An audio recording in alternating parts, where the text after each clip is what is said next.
کسی میٹرکس کا انورس نکالنے سے زیادہ دلچسپ بات یہ ہے کہ آپ یہ ثابت کریں کہ کسی میٹرکس کا انورس ایگزسٹ کرتا بھی ہے یا نہیں. یعنی یہ بات ثابت کرنا کہ کوئی میٹرکس ہے اس طرح کا جس کا انورس ایگزسٹ نہیں کرتا.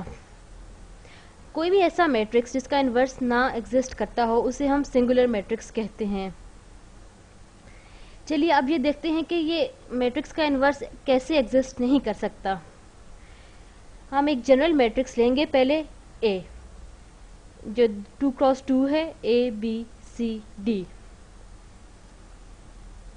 اس میٹرکس کا انورس کیا ہوگا؟ میرا خیال ہے اب آپ کو یہ بات رٹ چکی ہوگی کہ اس کا میٹرکس کا انورس ہے 1/determinant of A into adjoint of A. Adjoint میں آپ D اور A کو تبدیل کرتے ہیں جگہ ان کی اور C اور B کے سائن چینج کریں گے. اب میرا آپ سے سوال یہ ہے کہ ایسی کون سی بات ہوگی جو اس پورے ایکسپریشن کو انڈیفائنڈ کر دے گی یا اس پورے ایکسپریشن کو زیرو کر دے گی. ہم جانتے ہیں کہ جو ایڈجوائنٹ ہے وہ تو صرف نمبرز کی ہیر پھیر ہے اس لیے وہ تو کچھ بھی نہیں کر سکے گا.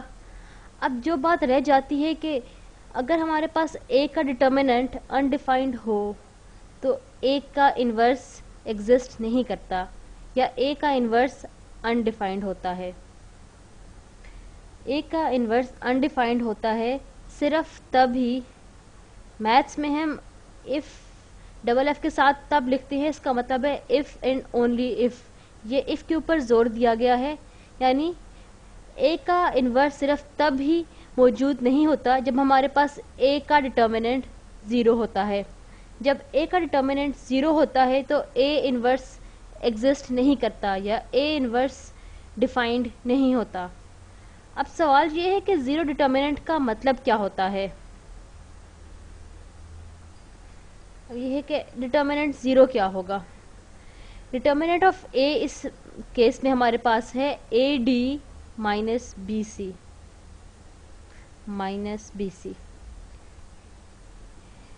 اس میٹرکس کا انورس تب ایگزسٹ نہیں کرے گا یا یہ میٹرکس تب سنگولر ہوگا جب میرے پاس AD مائنس BC زیرو کے ایکول ہوگا. یعنی کہ AD ایکول ہوگا BC کے ایکول. میں BC کو بائیں طرف سے دائیں طرف لے گئی ہوں, یعنی A اوور B ایکول ہوگا C/D. میں نے اس ایکویشن کی دونوں سائڈز کو B اور D سے ڈیوائڈ کر دیا ہے. اب میرے پاس جب A اور B کی ریشو C اور D کی ریشو کے ایکول ہوگی صرف تب ہی میرے پاس A کا جو ڈٹرمننٹ ہے وہ زیرو ہوگا. یا آپ اس کو دوسرے طریقے سے بھی لکھ سکتے ہیں کہ A اوور C میرے پاس B اوور D کے ایکول ہوگا, یعنی کہ A over C is equal to B over D. A صرف تب ہی سنگولر ہوگا. سنگولر میٹرکس وہ ہوتا ہے جس کا انورس ایگزسٹ نہ کرتا ہو. جب بھی A اور C کی ریشو B اور D کے ایکول ہوگی تب ہی میرے پاس میٹرکس A سنگولر آئے گا یا اس کا ڈٹرمننٹ زیرو آئے گا. اب یہ دیکھتے ہیں کہ یہ چیز ان پرابلمس میں کیسے اپلائی کی جا سکتی ہے جو ہم میٹرکس کے ذریعے حل کرتے ہیں. چلیے ہم یہ سوچتے ہیں کہ میٹرکس ہمارا ایک لینئر ایکویشنز کو ریپرزینٹ کر رہا ہے. ABCD میرا میٹرکس ہے. XY از ایکول ٹو کوئی بھی دو ڈفرینٹ نمبرز آپ لے لیں. جنرلی ہم E اور F لے لیتے ہیں. اگر ہمارے پاس یہ میٹرکس ایکویشن ہے جو لینئر ایکویشن کو ریپرزینٹ کر رہی ہے تو اس کو ہم یوں لکھیں گے A times X plus B times Y is equal to E. دوسری ایکویشن میرے پاس ہوگی C times X plus D times Y is equal to F. اب ہم یہ دیکھنا چاہتے ہیں کہ یہ دونوں لائنز پہلی اور دوسری کہاں پہ آپس میں ایک دوسرے کو کاٹتی ہیں. جس پوائنٹ پہ یہ ایک دوسرے کو کاٹیں گی وہی میرے پاس اس ایکویشن یا اس سیٹ آف ایکویشن کا سولوشن ہوگا. اگر میں اس ایکویشن کو y کی ٹرمز میں لکھوں تو y is equal to minus A over B x